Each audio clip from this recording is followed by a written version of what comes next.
Kit Jimenez received the loudest cheers from the market crowd on Sunday after he was picked in the 9th round in the PBA Season 48 rookie draft.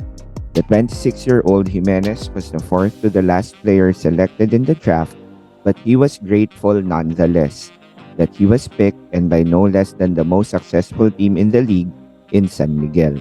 Quote, "Parang nasa langit na ako. Pangarap ko to, bata pa lang ako." Unquote.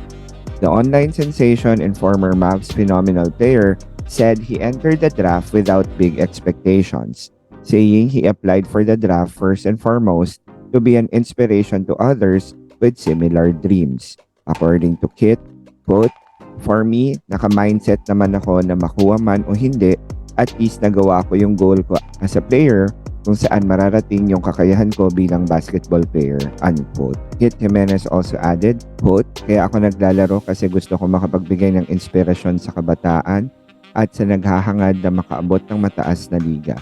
Nakikita ko naman yun na natutulungan ko yung community ng basketball talaga," unquote.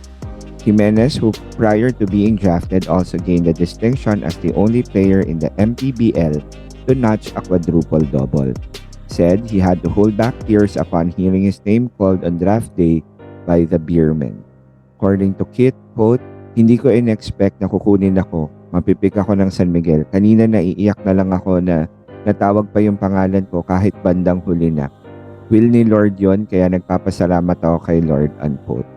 Being drafted by San Miguel means that he will have a chance to share the court with his idol, Terence Romeo. Jimenez revealed Romeo spoke to him before the draft. According to Kit, quote, "Sobrang saya din kasi sobrang tagal ko na hindi nakakasama si Kuya Terence. Nagkakausap lang kami. Pero ngayon, magkakasama uli kami sa ensayo. Sobrang laking opportunity sa akin yon kasi mas marami akong matututunan sa kanya at sa mga veterano ng San Miguel," unquote.